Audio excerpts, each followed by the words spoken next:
Okay, so welcome everybody.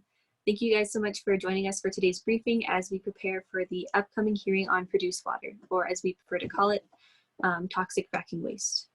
So my name is Seneca Johnson, and my comrade Oliver and I will be hosting today's briefing.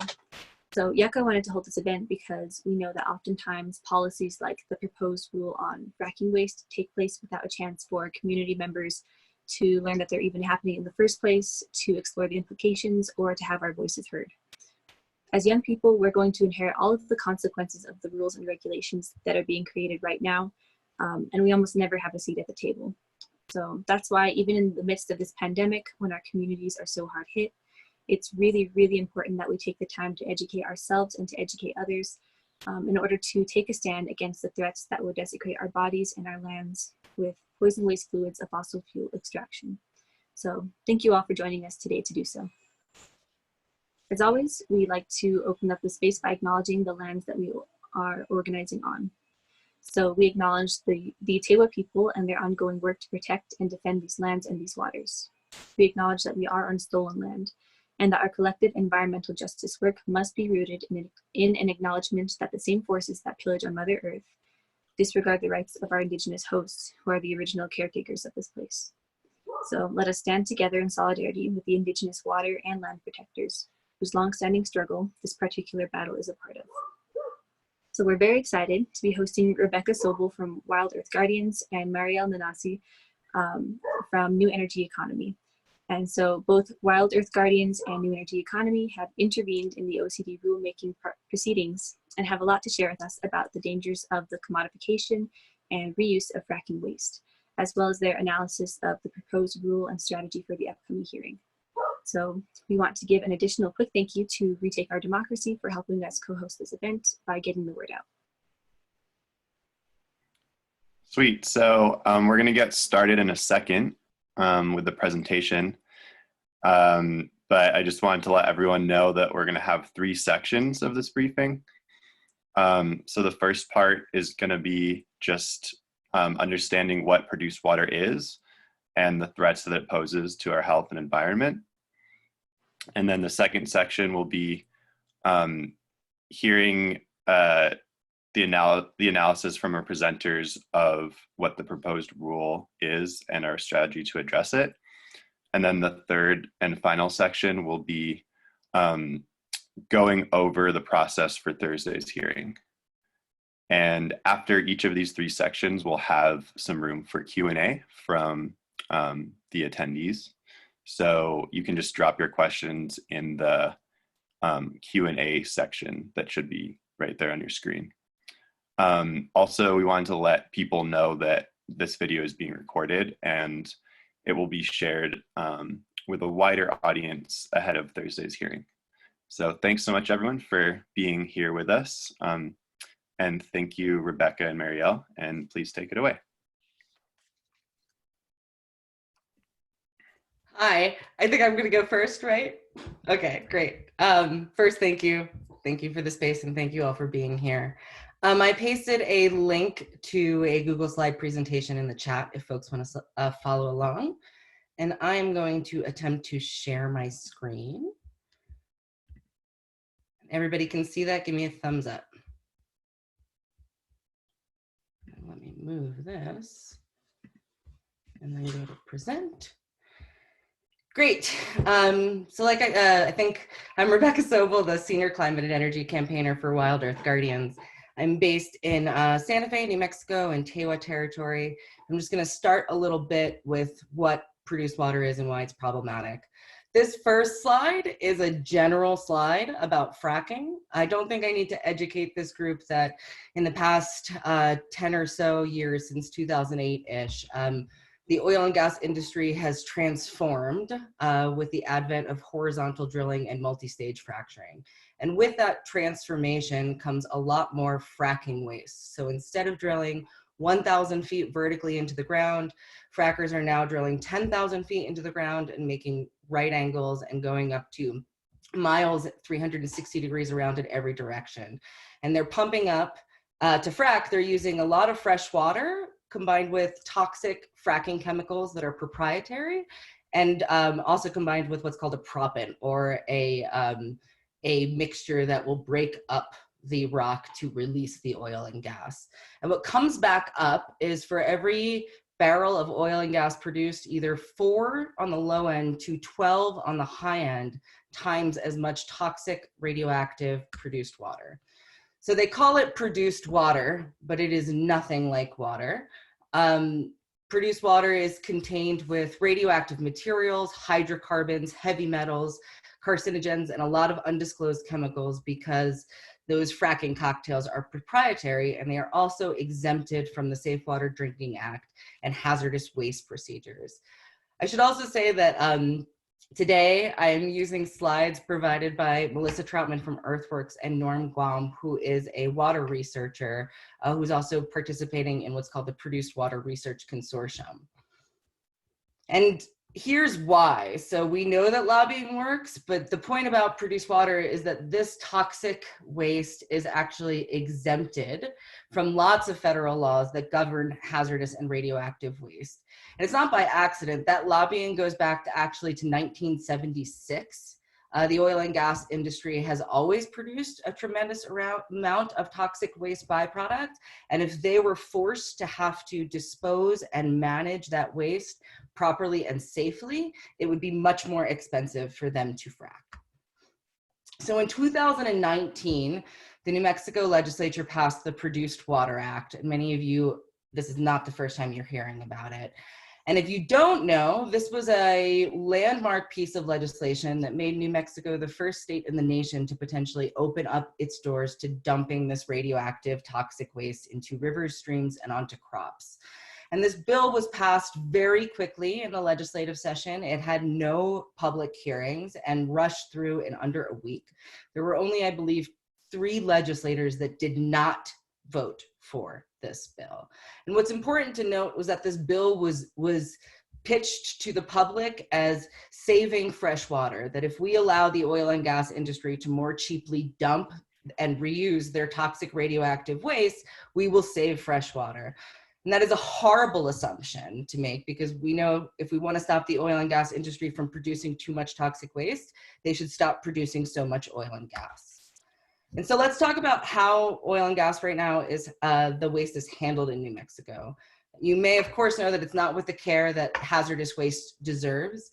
The trucks and the pipelines that transport toxic oil and gas waste in the oil field right now are not labeled. It's very possible that oil and gas workers can be transporting radioactive materials and never even know it. And where we see the most oil and gas waste generated is in the southeastern part of the state, in the Permian Basin, which is the world's largest oil field. It's also the New Mexico portion of the Permian Basin is also the cheapest shale oil field in the world. And let's talk about how much of this waste is produced. So as a benchmark, the city of Albuquerque pumps about 100,000 acre feet of water per year. That's for their use. And to put it in context, in 2019, there were 160,000 acre feet of produced water produced by the oil and gas industry. So the oil and gas industry is producing more toxic radioactive waste than the city of Albuquerque is consuming in water per year. And if you stopped and thought about that for a second, you'd realize that the management or disposal of that waste becomes very costly for the oil and gas industry. And of course, to generate this waste, they use a tremendous amount of fresh water. So fresh water goes into the ground and toxic fracking waste comes out of the ground. So there are 1.26 billion barrels, that's 162,000 acre feet, but billion with a B barrels of toxic waste generated in 2019 alone. So 75% of this waste right now, they dispose of it via deep well injection. And what that means is that this waste is so toxic that right now, what the oil and gas industry only has 2 uses for that waste.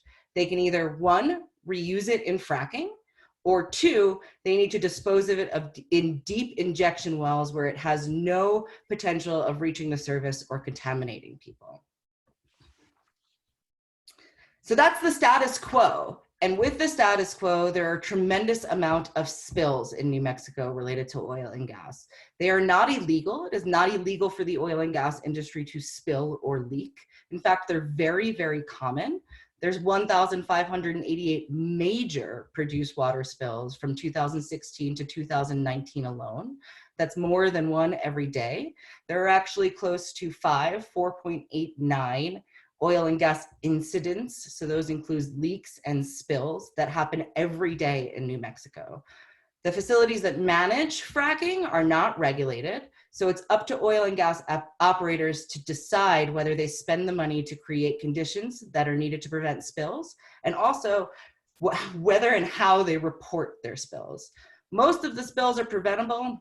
They are mostly seem to be caused by negligence, and let's do an analysis of that. So, oops, can't see you all. So from 2016 to 2019, this is an analysis done by Norm Guam of the major produced water spills that happened. And you can see on the left side, we start with blowouts, then there's spills due to corrosion, and the biggest column here is equipment failure. Also, there are fires, freezes, human errors, lightning, normal operations cause spills. There's a huge category called other, that's unqualified. There's overflow issues. They have vandalism as a category that's very small, and vehicular accidents. And then there's another blank category. So what you can see in the data that we already have related to this toxic waste management, there's still a lot we don't know. We know that it's dangerous, that there are a lot of accidents and spills already in the status quo, and that they're not being managed. So what we also don't know, this is more about the status quo, is we have no idea what the contaminants are in produced water. And because every fracking company and every shale formation is a little bit different and their cocktail is a little bit different, it requires analysis of every operator and every well for this toxic waste. We have no idea how much fresh water is currently used for fracking in New Mexico, and we don't know how much of the industry is actually using produced water. New Mexico Environment Department last year said that between 10% and 90% of operators are currently reusing produced water, which is a horrible statistic. And also related to the spills, the leaks, and the accidents, we don't know what the causes of these. We don't know what has been contaminated after they've been spilled. There hasn't been environmental analysis or remediation, and we don't know what's required to properly clean up the environment and protect public health. So on July 30th, we'll do this real quick because we're going to talk about it more. The Oil Conservation Division is embarking on the first set of New Mexico's rules related to that 2019 Produced Water Act. And this first set of rules is authorizing the Oil Conservation Division's management of produced water inside the oil field. What would come next is managing this toxic waste potentially outside of the oil field, which is terrifying.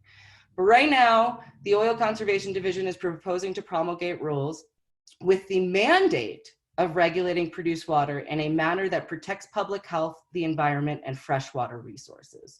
The proposed rules do nothing of the sort. We'll send some talking points about that.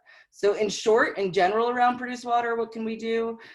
We have to make sure that this waste is treated as toxic radioactive waste, and we have to remove, generally speaking, the exemptions for oil and gas industry and hazardous waste regulations.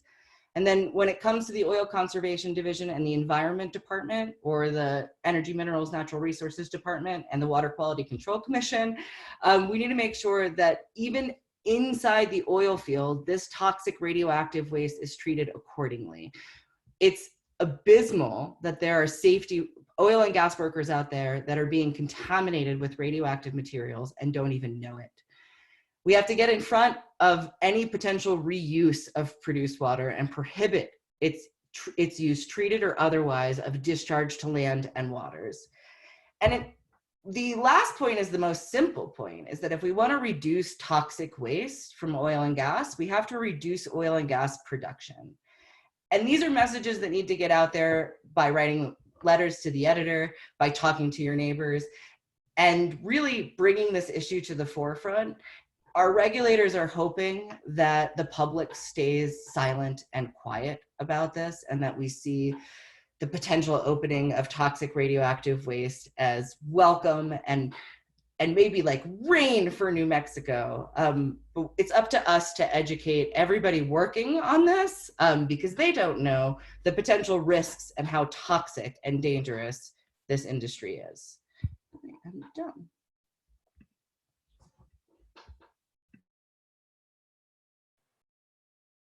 Okay, thank you so much. Now, Marielle, if you want to share your piece. Hi, everybody. So I'm going to go into the rule, and thank you again. My name is Marielle Lanassi. I'm the Executive Director of New Energy Economy. I think I know many of you on the Zoominar. Thank you to Yucca and to Wild Earth Guardians for being incredible partners all the time and to retake our democracy. I'm going to talk about the rule and then a little bit, and then I'm going to back up and talk about how dangerous this is. And Rebecca laid a beautiful foundation for me to do that. I want to first, but before I even start, is to talk about the Orwellian nature of this whole thing. So produced water or spills. When you think about a spill, you think about like, I spilled some coffee or I spilled some milk. I'll just take a sponge and just clean that little bit up. It's just a little spill. But what these are enormous discharges of hydrocarbons and toxic waste, as Rebecca has stated. And so we really need to use the word that is just like with produced water. We need to say, no, this is not water. It's fracked toxic carcinogenic waste.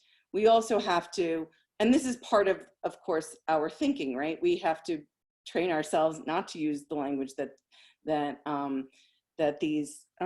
oil and gas industry has come up with, but to rename it as what it is.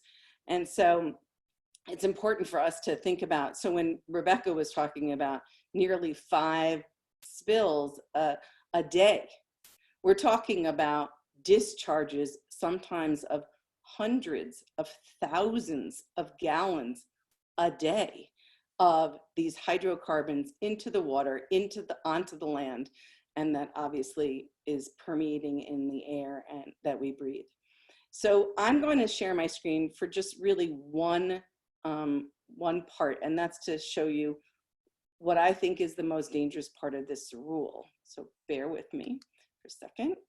And here we're gonna go to this one.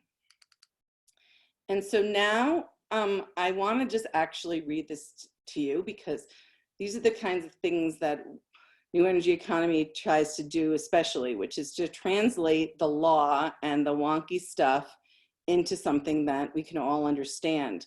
That's one of the ways that they hide their activities from us. So as Rebecca has said, this is about amending the quote, produced water, unquote, rule. And this is what they want. This is one of the sections that they want to add. So it says that they can, if this rule is amended and allowed, which of course, one thing that we want to encourage you is when you do some of those things that Rebecca has suggested, whether it's coming to give public comment at the rulemaking itself, or if you write a letter to the editor or op-ed, that you, first of all, talk about produced water as toxic waste, and then understand what they're trying to do. So right now, they can already use or reuse that water in the oil and gas field. But what they haven't been able to do, and they're chomping at the bit to be able to do, is to use it outside the oil and gas field. And why? Because what Rebecca said is, you know, they have created so much waste, and it is so costly and difficult to deal with this toxic byproduct of fracking, that they want to turn it into a commodity, create a new market. And this is the market that they want to create. So let's read it together. slowly. Any discharge, handling, transport, storage, recycling, or treatment for the disposition of treated produced water, including, this is where they're going to tell you where they're going to use it and how. Disposition, that means usage, for road construction maintenance, roadway ice or dust control, or other construction, or in the application of treated produced water to land, for activities unrelated to the exploration, drilling, production, treatment, and refinement of oil and gas, is subject to the rules adopted by the Water Quality Control Commission, which there are no rules right now. So what they're saying is, hey, we got so much excess. You know, what did Rebecca tell us? 19 billion barrels extra, that they're like, ugh, this is so much extra waste. We don't know what to do with it. It's costly. It's a problem. I know, we will spray it on roads for dust control. We will use it for road construction or ice. And what I want to tell you, and what's super scary, is that there is evidence already in the public domain that using it, and that these specific applications have already been found to cause cancer. They have highly radioactive material. So one study in 2018, Duke University, said that 4 times more radium, that's a known radioactive carcinogen, there was 4 times more in the environment than there was in oil and gas wastewater facilities, and 200 more times the radium that was in those discharge or spill events. So we're talking about just spraying this radioactive waste onto the roads that we drive on and that we walk on. When these studies came out, Pennsylvania and 4 other states that used to do this, they copied this exact language from Pennsylvania, and they used to do it. And after all these health studies came out that said, hey, this is going to be harmful to human health and animals, especially aquatic animals in the East Coast, and the environment, they said, oh, we better ban this. And what are the, just very, very, very quickly, and then we'll go back to this. There's lots of health implications as a result of this horrible toxic waste. And it depends on how much exposure you get to it. And the mild things start with rashes on your arms and your body, your chest, and nosebleeds. And then it gets more serious, of course, as depends on the amounts of exposure, including cancer causing, including clarity of thinking, including choking, fits of choking, and hard times breathing. And then, especially for pregnant women, the neurological development in their babies. So literally, their babies' brains are being impacted from the carcinogens and the toxic materials and the hydrocarbons that are in this waste that they're spraying on the roads. That's what they're proposing. So if you're feeling like you're getting outraged, that's a good thing, because this is basically insane. And it's just mind-boggling, frankly, that we're considering dumping this on the place that we love the most. One last thing, and then we'll open it up. The current administration, like the prior administration, has been absolutely negligent, irresponsible. Those are nice words. More like shameful about their ability to regulate. And I just want to read you something, not that I wrote, but that the legislature wrote in the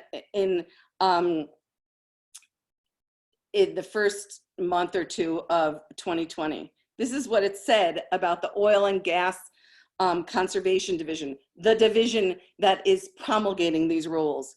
It says they have fewer inspections and a lack of compliance with permits and regulations to compliance, and they attribute it to compliance officer vacancies.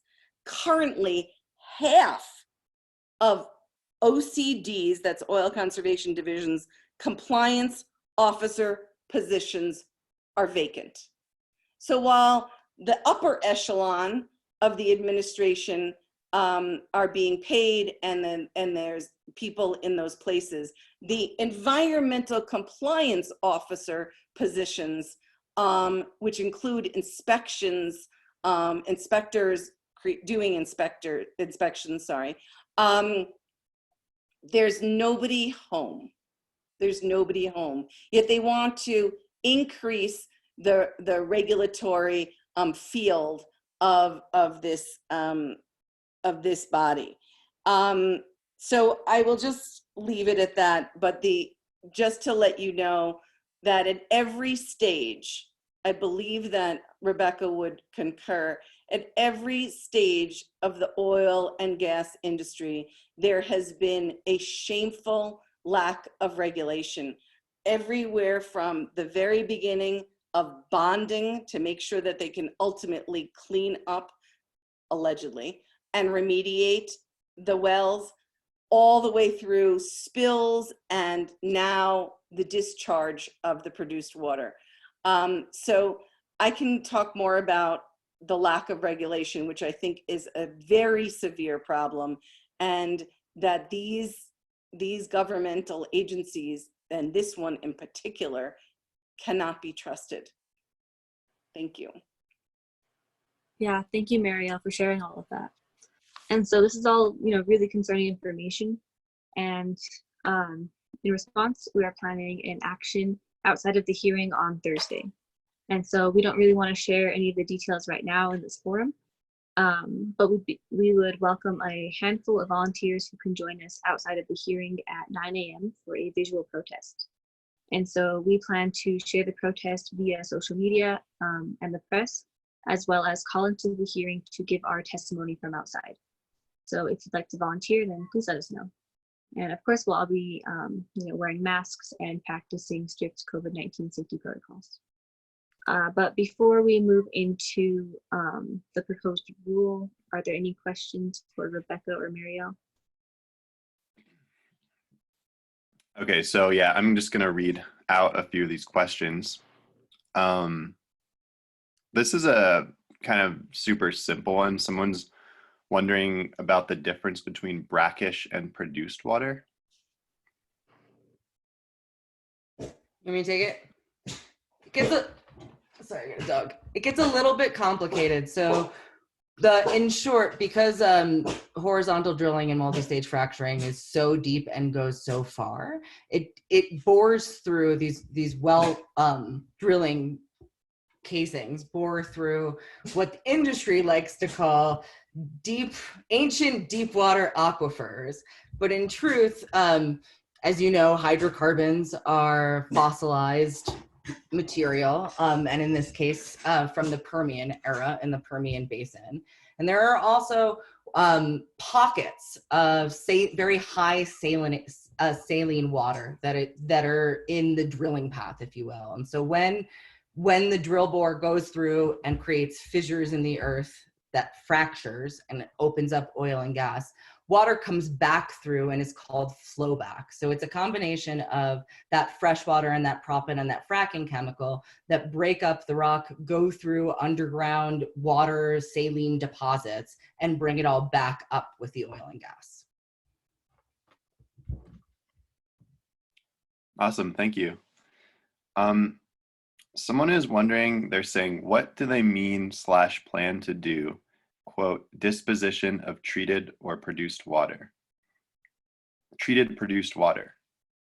I'm not really clear what that question means, but I guess they're wondering like what the word treated means or something. Like Marielle's, I mean, it's the Orwellian piece, and the truth of the matter is this also applies to brackish water. So produced water is called 5 or 6 different things depending on where you are in the country, whether it's brackish, flowback, waste. It's called a brine, it's called too.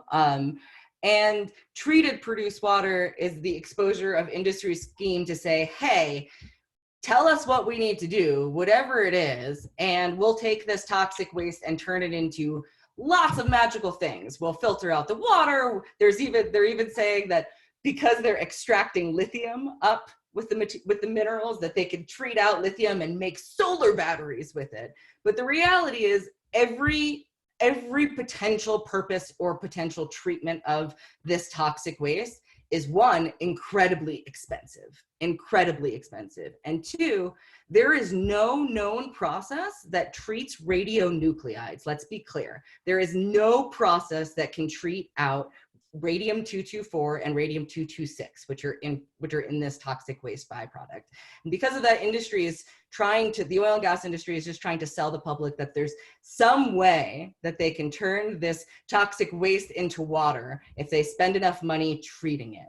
And it's to even allow or presume that we should spend our taxpayer dollars to pilot and investigate managing toxic radioactive waste that is right now the industry's problem.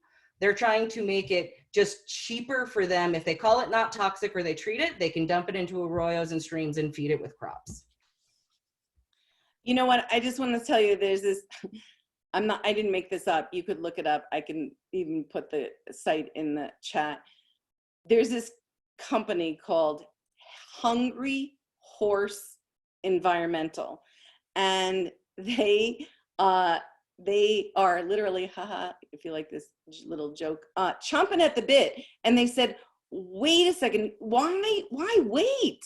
Why wait? It's just like we're missing an opportunity to use all this produced water, and we could just take it right now and start using on agriculture. It'll be a win-win for everybody. This is like out there in the public, and so there's this pressure coming from oil and gas to why wait till it's treated? Why wait till to determine if it's safe? It's already good, and we need water for our crops because we live in an arid state, and that's that whole meme that's going on. But if you just Google Hungry Horse Environmental, it'll come up, and there's a great article about it.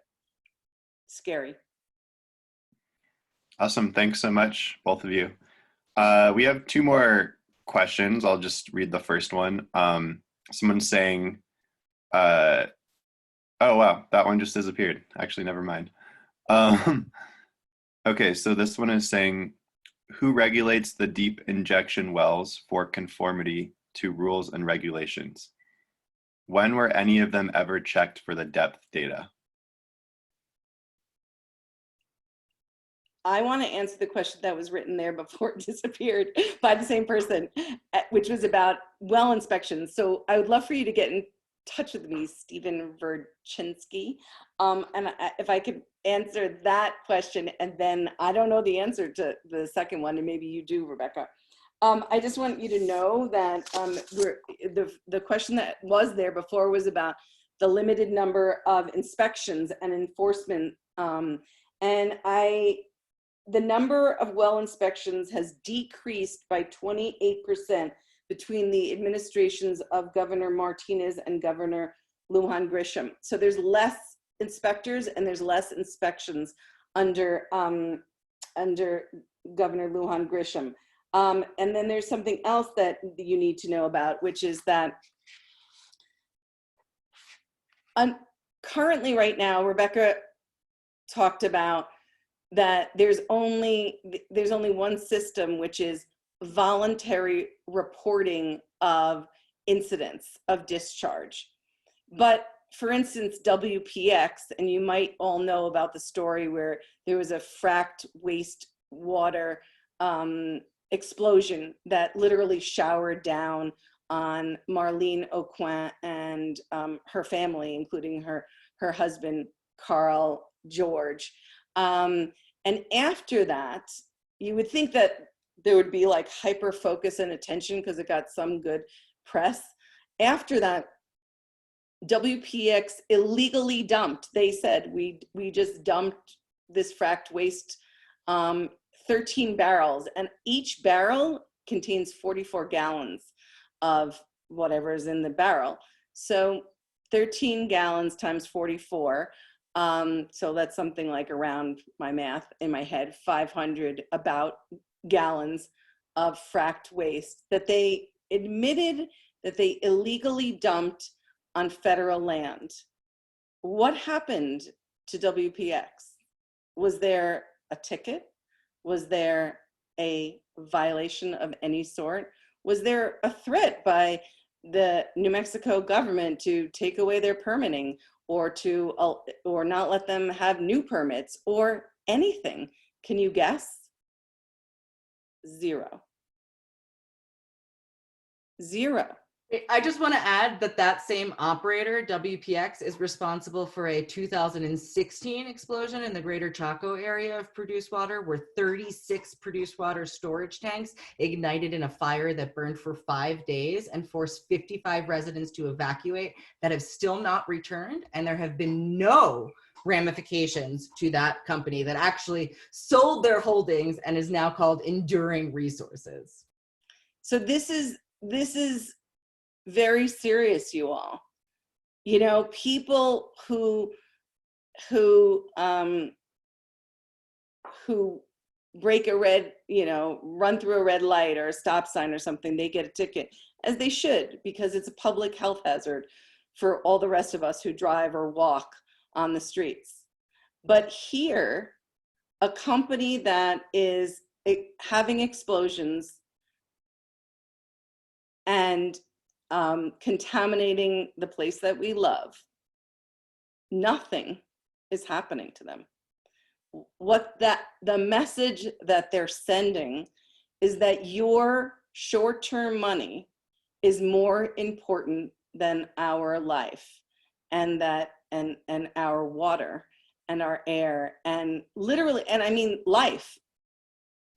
You know, people who are dying of cancer and who are experiencing horrible health ramifications as a result of this. And this administration is, their actions are going unchecked by this administration. And yet this administration wants to expand the rule of oil and gas outside the oil and gas field. So now, Rebecca, maybe you want to answer this other question, which I don't know. I mean, in short, just in terms of who's regulating deep injection wells, and that still goes back to OCD, the Oil Conservation Division. So the way to think about it is the Department of Energy, Minerals, and Natural Resources houses, of which Sarah Probst is the secretary, if you ever wanted to send her an email. And then that houses the Oil Conservation Division, which has an Oil Conservation Commission that adopts rules.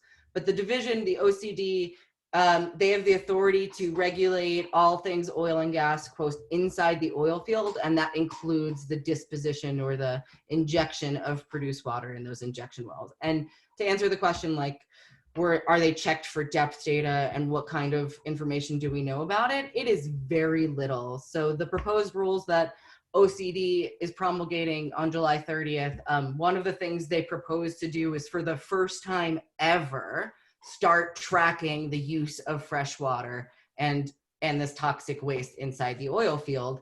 And they're proposing to promulgate rules without having any of that information.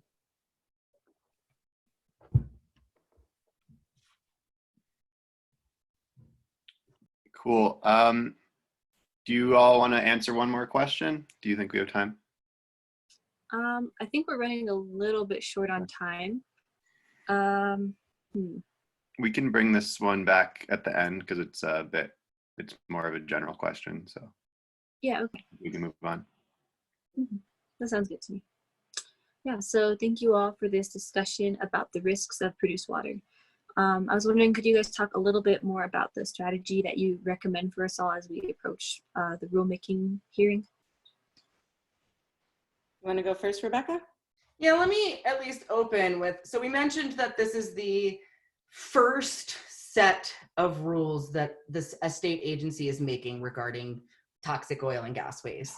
And I can say by all accounts and purposes, it looks like OCD is dipping their toe into this issue, that they did not put much thought into this. So typically with rules, rules are considered the meat on the bones of a statute. So the 2019 Produced Water Act was a statute that said, we're going to promulgate rules. And now OCD and the Environment Department, WQCC, are tasked with promulgating rules. And OCD's entree into that, it didn't have any pre-hearing stakeholder engagement. So typically an agency will reach out to the public and interested parties and say, what should these rules contain?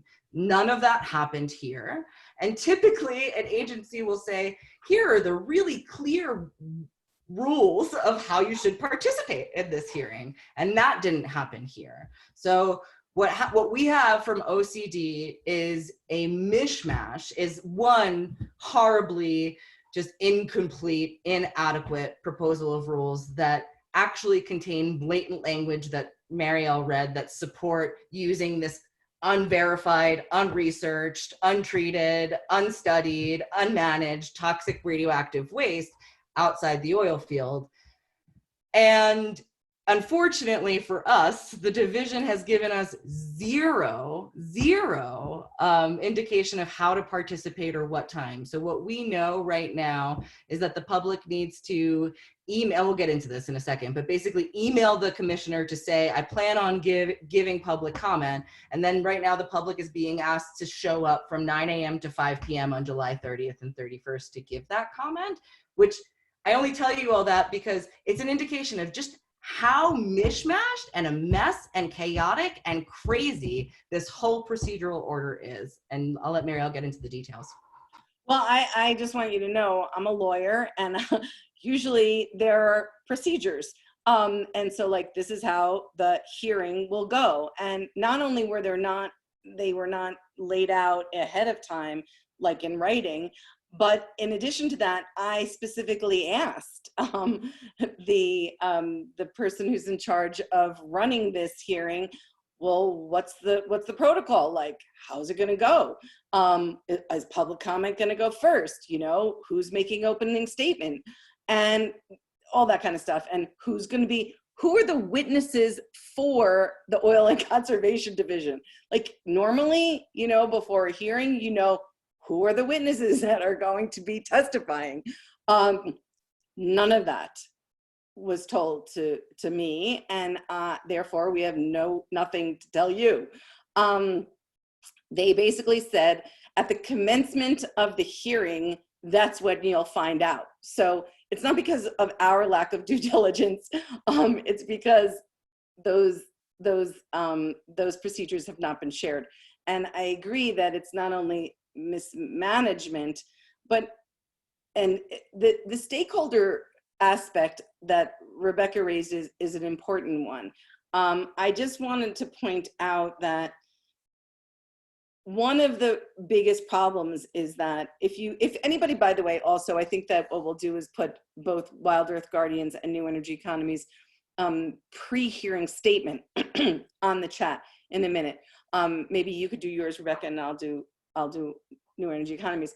But like one of the issues is, well, have you looked at any of the science? You know, and both Wild Earth Guardians attorney and I will be asking about like, well, have you looked at that Duke University study, for instance, and name other, I mean, that'll be part of my cross-examination. So if anybody on OCD is on, then they should know that they should be studying those before they testify. But that's the kind of thing, it's like where normally you get to have sort of back and forth with the agency to determine what the basis, this is like simple, what the basis for the rule is. and how they're going forward. What's the procedure to do that? And we have had zero information, which is consistent with their other actions, which we believe this is premature. I think that's an important word. It's not based on science. I think that they haven't done their due diligence, and that what's at risk here is human health and the environment. And I think that that's like the major push, that how could you be doing this? I mean, this is like so sloppy. So that's definitely one of the things.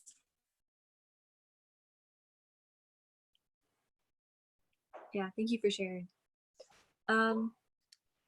Very briefly, is there anything that you guys want to share about the overview of the proposed rule before we kind of go more into how people can access the hearing? Would this be a good time to share the talking points document? Sure. Okay, I'm gonna paste this Google Doc into the notes. And what we have done, I'll walk through it in a second. I'll actually share my screen to walk through it. I'm not going to read it all because you all can do that later, but we have a little bit of a background that links some blogs we put together related to the history of produced water management in New Mexico, and a little bit of an overview about OCD's proposed rules. And we took two top lines here. These two top lines were that these rules specifically allow oil and gas companies to use and transport produced water when drilling and fracking, provided that public health, the environment, and fresh water are protected. But what's really important is that there exists no standards or safeguards, zero, that actually provide any sort of safeguard to protect public health, the environment, or fresh water. There, as we've talked about, there are no regulations, so that statement is really just play. It doesn't mean anything in this context, and we need to force OCD to make it meaningful. The other bad piece, or one of many other bad pieces in these rules, are that they allow the oil and gas industry to discharge or otherwise dump its toxic waste outside of oil and gas producing areas. So it's the language that Marielle specifically mentioned that specifically endorse and encourage the preemptive, unwarranted, and crazy consideration of using this toxic waste outside the oil field. But what's important that Marielle also mentioned is that OCD has the authority in the oil field to do that road disposition, to spray this produced water on roads. And they can do that without the environment department saying that it's okay. And then related to the hearing, you'll see on the second page, we link the link for how to download the platform for web engagement, Webex, that OCD will be using. And this is really important.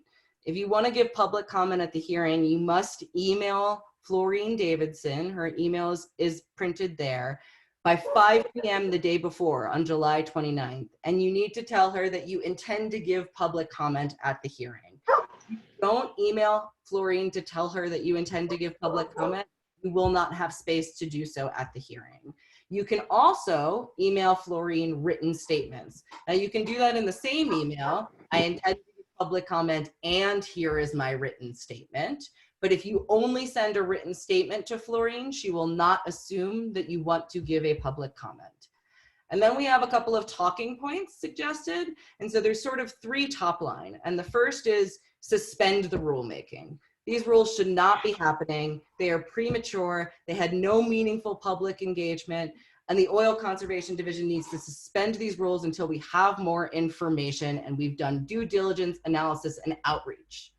The second major point is that OCD, if they're going to promulgate rules, they need to promulgate meaningful rules that actually protect the public health, the environment, and fresh water. And there's a suite of things OCD could be doing if they were promulgating rules, i.e. managing this toxic produced water as toxic hazardous waste, labeling trucks that carry this, giving oil and gas workers safety protocols and training for how to manage this, requiring the prevention of spills and leaks and any undue discharge of produced water. There's a mess of things that could be included. And the last main point is that produced water is always going to be too toxic to treat. We cannot treat radioactive materials. So the best way to reduce toxic fracking waste is to reduce fracking. If less oil and gas comes out of the ground, less produced water will come out of the ground, and there will be less toxic waste to manage. That's it. Share them, adopt them for your own, go through the links, enjoy. Thank you. Is there anything else you wanted to share, Mariel, about the overview? I think that we're going to put our, okay, great. There's Bianca just put our analysis up. It's a little bit more than the talking points.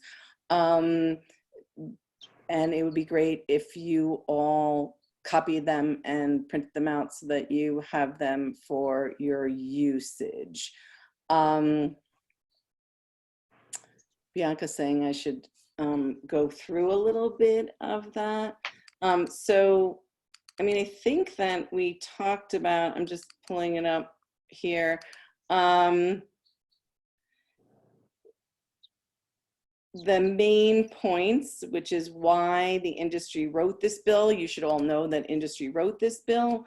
For the reasons we said before, that there's just so much of this toxic byproduct. Just to give you an idea, it's like 17 Olympic-sized swimming pools full of toxic waste per day.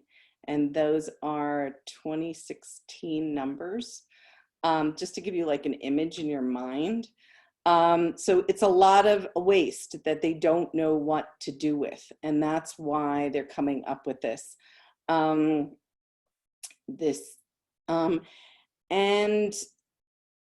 I think that we have to have then the other point is, oh, perfect. So there you go.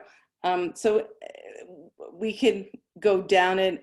So it explains the sort of the history of it. Why is it so scary? You can go down a little further, Bianca. And that we, you know, again, to Rebecca's point, we need to take a hard look at the existing science that already warns against allowing the use of wastewater at all outside of the gas fields. Then it talks about the lack of regulations that are already occurring, some of the statistics around that. And I just want you to know, you all, like, I'm just going to tell you just really, really quickly.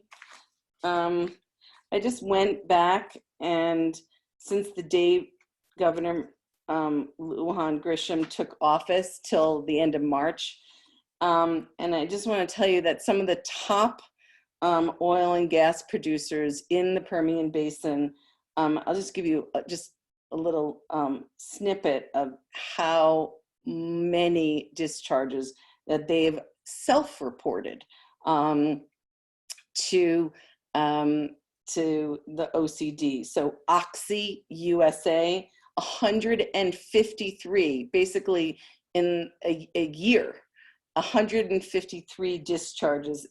Devon Energy, 165. WPX, one that we mentioned before, 64. Chevron, 56. Marathon Oil, 61. XTO, 280. ConocoPhillips, 58. And the reason I just mentioned just a handful of them is those are their self-reported spills of these things. And these toxins that we do know about that are regularly found in the toxic waste fracked water. And these chemicals that are on the screen right now are not even regulated by the oil and gas, by the OCD right now. So if we just put aside the radiation, which we also have no standards for, no standards. There are standards in Louisiana, but we don't have them here. So we don't have anything for toluene and xylenes and methylene chloride and formaldehyde. We know those exist in the fracked waste, and we don't have them. They're not being regulated right now. So like, let's start regulating what we already are doing, which of course we agree and wholeheartedly support.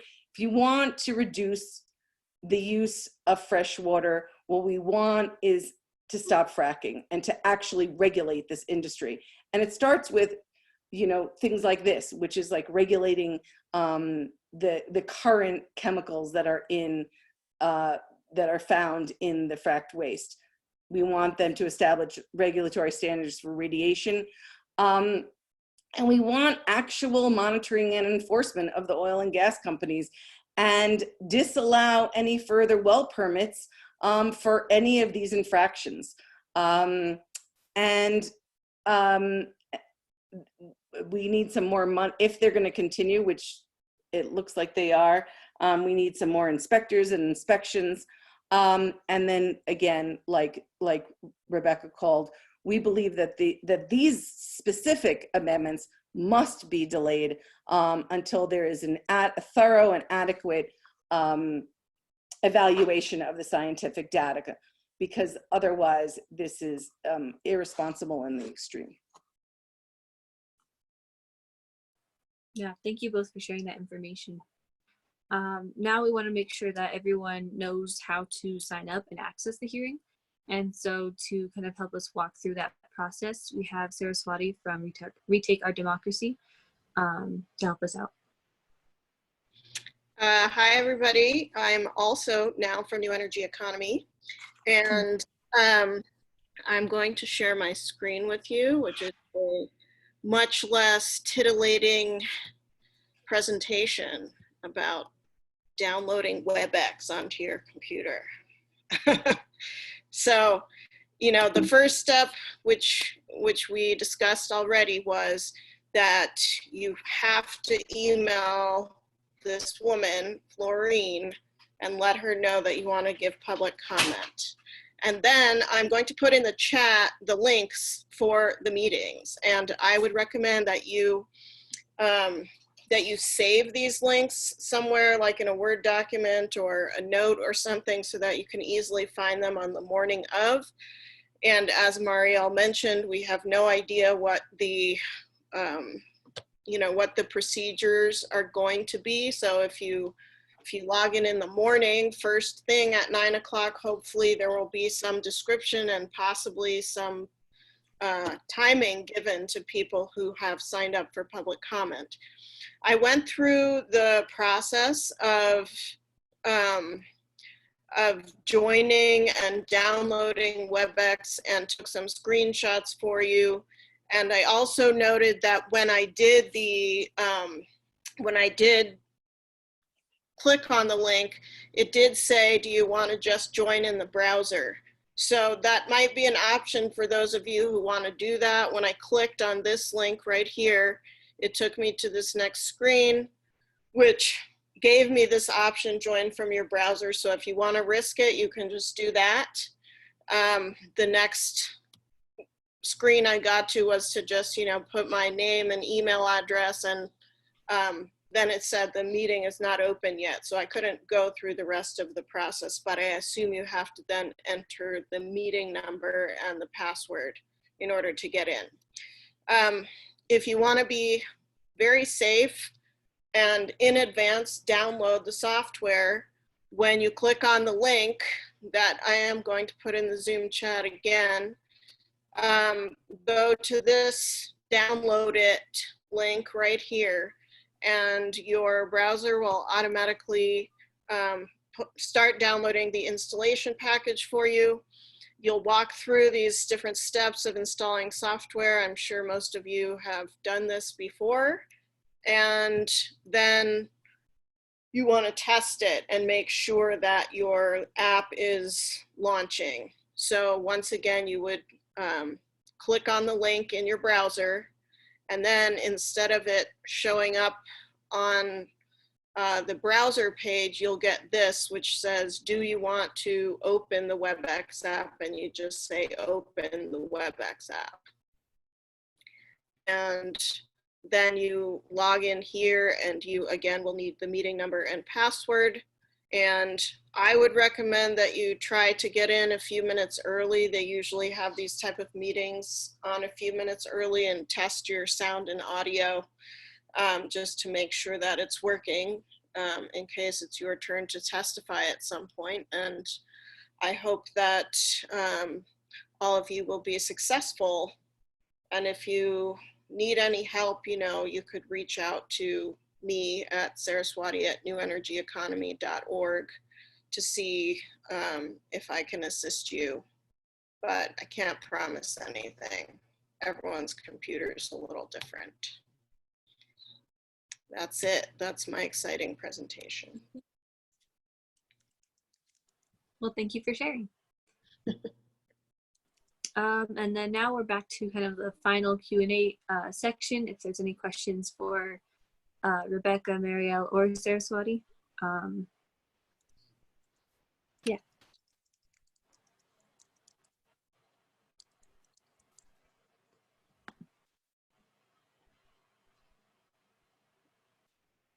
So there was a question about the about introducing a fracking moratorium in 2021, but it looks like that more or less got answered.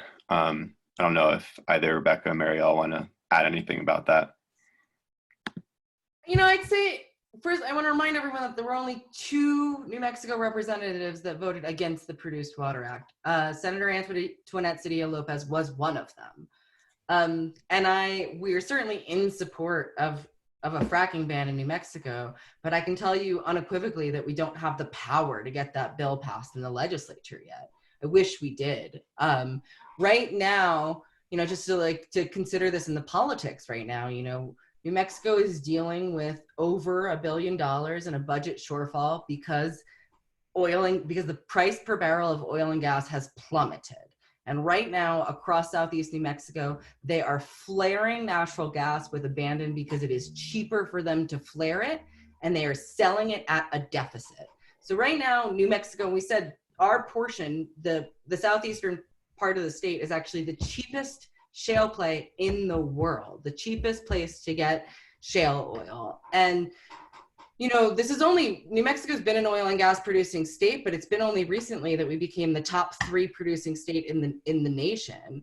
And unfortunately, regulators have thought that that's meant free money. And this is an industry that's been unregulated, like we've been talking about. And so I think we have a long way to go to make sure that our legislators and our regulators understand that the public is demanding some real accountability. You know, our governor is on the record in the press saying she's excited to dump produced water into the Rio Grande to meet compact obligations. That means that New Mexico will also be transporting this radioactive waste to Texas and through Mexico and across the Rio. And the short of it is, I mean, you know, I look at it like we were the first state in the nation to pilot the nuclear bomb and nuclear waste promulgation. And that happened in the Trinity site without anybody knowing it. And then anti-nuclear proliferation laws that were passed afterwards explicitly exempted downwind communities south of Alamogordo from any impacts related to nuclear testing. Now New Mexico, which is the poorest and the brownest state in the nation with the worst childhood education, the highest rates of childhood poverty, we're asked to be the pilot state again to pilot new radioactive materials, this toxic produced water frack waste. And when you take into account the global oil and gas industry that we are contending with, because like Marielle said, this is the scheme. If they can figure out how to cheaply dump this enormous amount of toxic waste, it makes their industry potentially survivable, when right now the fracking industry is losing money. None of them are profitable. They're only profitable because we allow them to drill new wells. So their books, and they've never had to account for the liabilities that their existing fracking wells have on their books. So I think it's up to us, just in short, to bring attention to our regulators and to our legislators to educate them, because they are sorely uninformed and they're only hearing from industry. Like Marielle said, industry wrote the Produced Water Act. Industry's had a hand in these regulations. Industry has paid for the research, the New Mexico State University Research Consortium that's been tasked with proving that produced water is safe. That's $100 million funded by the oil and gas industry. So we have a big formidable foe and a long road ahead of us, but it's going to take some tenacity to really just highlight the problems that this industry has already contributed to the public health environment and freshwater New Mexico, and really make sure everybody is contending with those risks and liabilities. Great, thanks so much. If I could just add to that, I mean, for those of you who live in Santa Fe, I definitely think you should call Brian Egoff or email him. This was his bill. And, you know, he said that this was going to be the greatest environmental bill. I forget the exact words, but anyway, that he used, but he said it was going to be the greatest environmental bill that he passed. I think you should call him as Speaker of the House. He wields a lot of power. This is an absolute travesty, this bill. I think he needs to be called on it. I think it's exciting that we have, you know, many new women and women of color representatives and senators. I think that they should all be hearing about it, like, about now. So if there's one of those new people, or if there's old people that are in, that you feel like you can talk to, I think there's going to be potentially amendments to this produced water bill coming up in the next legislative session. I actually think that that matters. And especially if we could get those lines that I read to you at the very beginning of this, if we could get those removed, that would be a big start. But I do think that we have to push for what we believe in. Fracking is causing climate disruption. And any of you saw the New York Times magazine this weekend, it was a very, very, very scary article about climate refugees. I mean, you know, there's already reports that the current fracking at this level is 3 times what industry said it was, and releasing methane at 3 times the amount that is.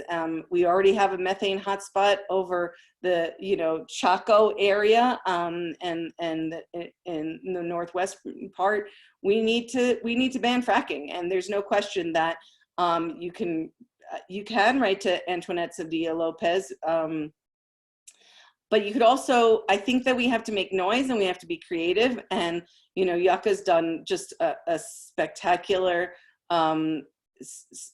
job at that already, but it's not over. Of course, we wish it was. So we have to show up at the hearing, and we have to embarrass these administrative officials, and we have to say to them that they are betraying your lives, and they're betraying their own children's lives, and that this is, you know, what I said before, just irresponsible and dangerous in the extreme, and that this is totally premature. So in every way, we have to be loud and creative, and you can help and lead that and be a significant part of that. Thank you.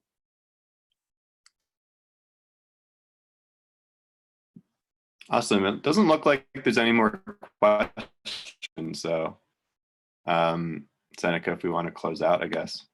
Okay, sounds good to me. Yeah, so thank you, Marielle, Rebecca, and Saraswati, as well as everyone else for joining us.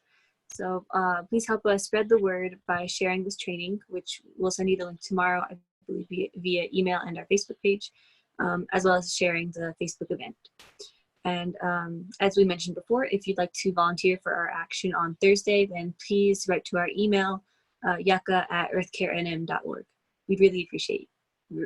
I really appreciate it. So yeah, good luck creating your testimonies, and we'll see you at the virtual hearing on Thursday. Thank you so much.